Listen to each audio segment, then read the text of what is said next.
Thanksgiving is when we kind of kick off the holiday parties. We kick off all the good stuff, like all the food, all the drinks. But sometimes we gorge, Tom.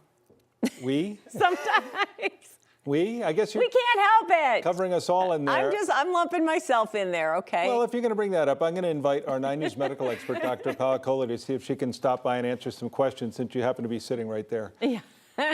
So binge, gorge, we get into these food terms, and I imagine they fall into different categories. Like you used to say, I have stuff in myself, I'm eating too much. But when do you go over the line a little bit? When do you become a binger or a gorger? Well, it's interesting. If you look at the major holidays like Super Bowl and Thanksgiving, those are the two events in which we binge. We binge a lot. And that means taking far excess of your usual daily caloric requirement. So for most of us, that's about 2,000 calories. Well, not your requirement. Like, say it's what you normally eat, because we don't all eat the requirement. We eat fair. what we eat. But say I eat 100% of dinner every day, and then on Thanksgiving I eat 165%. More like 250%.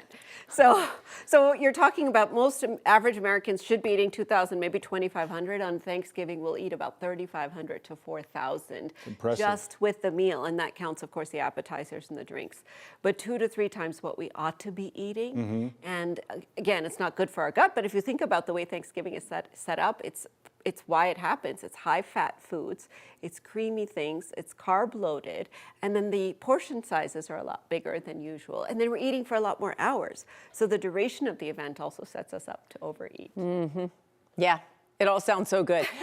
Personally, the first part is the appetizers and the wine is what gets me, but to begin with. But I've heard that theory, like you start stretching your stomach, and then that's what happens all the way through the holidays. Is that true? I mean, can you really stretch your stomach and then all of a sudden you require more calories? You just crave more calories? So it's not so much the physical stretching of the stomach that changes your set point. It's more that it happens up here. But yes, if you chronically overeat or undereat, you will change your sort of set point as to what your appetite is. So certainly that's true.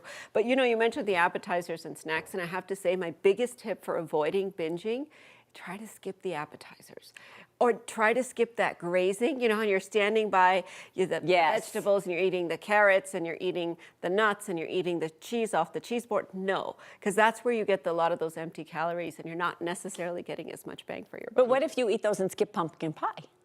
Come on, you could give and take. That's an option as well. But the other suggestion I would have is don't try everything out there, because we have this temptation when we go to a beautiful table that's laid out with many different things that we want a little bit of everything, especially our desserts. And sometimes there can be 2 or 3 desserts. Well, you owe it to the people who made all the fabulous food to try everything. That's how I feel obligated. And I'm glad you said that, because the socializing part of it makes you eat more for 2 reasons. 1, you're less mindful. And 2, you're feeling like it's not as gracious, or people say, no, take another.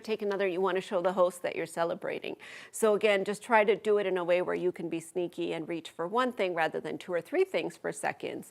And then really try to space out when you reach for seconds. So this is a big clue for me, is I always reach for seconds right away, and you want to wait at least 20 to 30 minutes. And I know that's a big ask when you're sitting at the table, but if you wait for that 20 minutes, it gives your brain time to get that satiety signal. The stomach stretches, releases hormones that then go to your brain and says, okay, we're full. We're done. Yeah. Yep. Well, if you can take anything away from Dr. Coley's advice, the 2 words that I grabbed more than any other when you said, be sneaky. That's what you hung on to. So be sneaky in any way that works for you. Happy Thanksgiving. Good to see you. You can find more with Dr. Coley at 9news.com/Dr. Coley.